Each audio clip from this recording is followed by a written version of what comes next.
Right, just to help those that are seeking within and using the books as a guide, those ancient religious texts,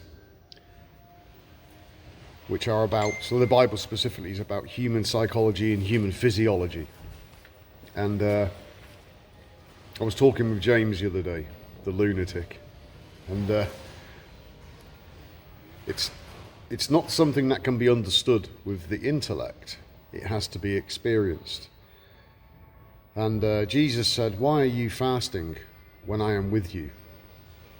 So, those of you that are experiencing this higher consciousness, then he is with you, so to speak. It's all metaphor, it's allegory, to explain the metaphysical.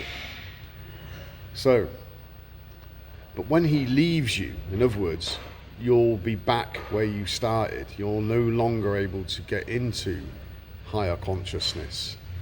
And that's when you'll start fasting. And that's when you'll, because you've been taught, you'll know what you need to do. And you'll do it. And this is where the wheat is sorted from the chaff. Now, the story of Lot and his wife. Now, when you're reading these old stories, it's about you. But it only applies to those that have had the serpent rise within them. So if you haven't had that yet, it's meaningless. Now, my advice to you individuals is to clean your house and to go within, meditate, to bring about that physiological and psychological happenstance. Now, the story of Lot, it talks about his firstborn was killed. Now, the firstborn is the sacred secretion. You have it once, which your consciousness does for you. And then it's killed. It leaves you. And this is what Jesus was talking about. Don't fast when I'm with you. You have to understand these scriptures. And they're a guide. And it explains, like I've already said, it explains what's happening with your psychology as well as your physiology. And these internal events are very real. And the experience is beyond anything that you've currently experienced in your life. Those of you that have had that experience will know what I'm talking about intimately. So, when that higher consciousness leaves you, then you have to do it again. But this time you have to do it yourself, on your own. Consciousness won't help you, but you'll know enough to do it. And that's where you have a decision to make, good or evil. So good is God. God is your brain. It's not external to you. It's in here, between the temples. All right? Right in front of your eyes, but not out here, inside. And evil is live backwards. So living, reproducing, that kind of thing. That's that's the lower echelons of the body. And you need to move that energy back up again. This is why the disciples asked him, "What will the end be?" And Jesus said, why do you ask what the end will be if do you know the beginning? And that's a clue. Okay. So the beginning is, for me when I read that, is Genesis. So the Genesis, oh right, that's the Kundalini, or the serpent going into the garden and talking to Eve, and Eve influences Adam. Now I get it. So that's the beginning. That is the Kundalini rising. That's the beginning. So what's the ending? Well, the ending is the same thing.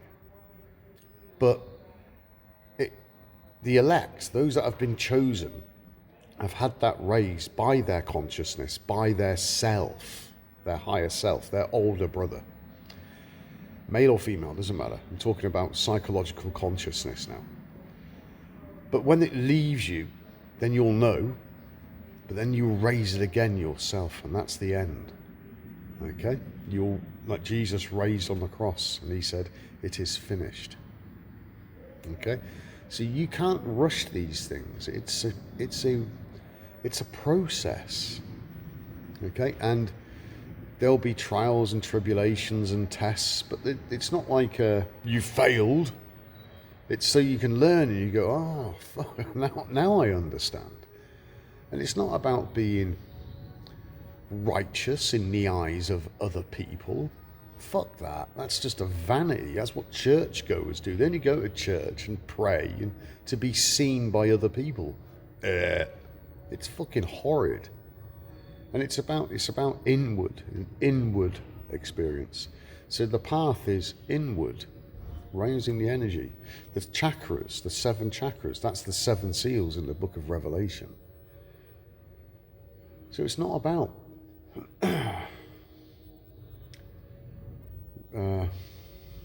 I just want to be nice. That's false. It's about being, about being alive is about being as real as you can be. And that comes with, highs and lows. You're going to say things that are going to upset people. You're going to do things that are going to upset people. And that's not your intent. That's not the intent at all.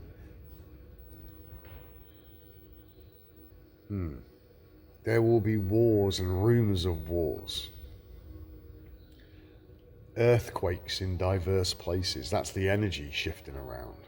And it is experienced. Jesus said, love your neighbor as you love yourself. So your neighbor is the ego intellect, that voice in your head.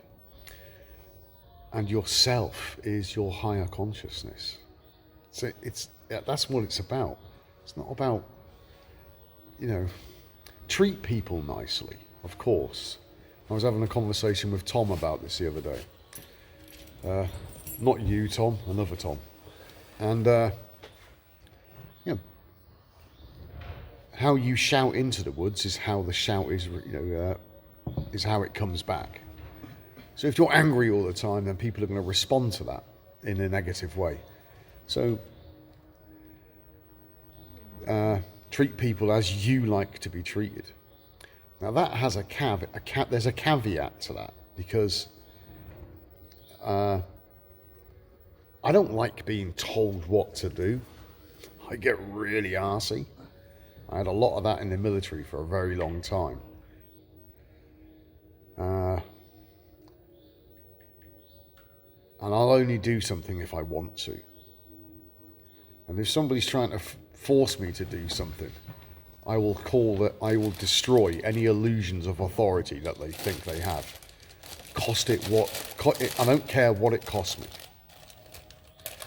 The fact that they think that they can control me has to be destroyed.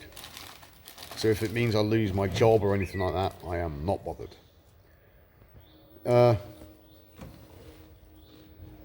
Radical honesty, saying the truth. And in this world, the truth is radical, and people don't want to hear it. But that's how I want to be treated. So, treat others as you like to be treated. Do you see? So, I like to hear radical truth. I like that. I admire it.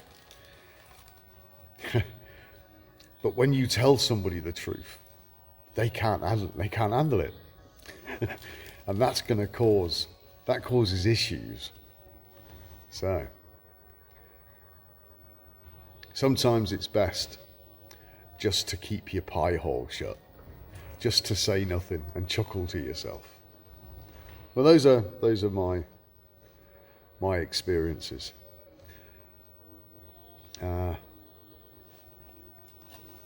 Yeah. So the first child, the sacred secretion that rises, it will be killed. Okay. In other words, it gets burnt off, but then it leaves you, because God killed the first children. Okay, get it? But then again, when you do it again, it's about overcoming God. So you experience what they call the enlightenment. The ego can't be enlightened because it doesn't exist. It's just a story. and then you kind of like slip back into your old ways. And this is why Jesus, he was told that his friend was dying. Remember Lazarus? And he tarried for 3 days. That's the journey of the sacred secretion, to go and bring Lazarus back from the dead. Okay? That's what it's about. And I hope this makes sense to people, because to me, it's just really simple and it's so glaringly obvious. But I do understand that people can't see it. Okay, so I'm just pointing out what's there. And there you go. I hope that helps people. When you're reading about the characters, put yourself in their position. Don't study the detail. The devil is in the detail. See the bigger picture. Step back from it a little bit. If you're in too close, you can't see. If you move back, you have a greater perspective. Okay? Take care, folks.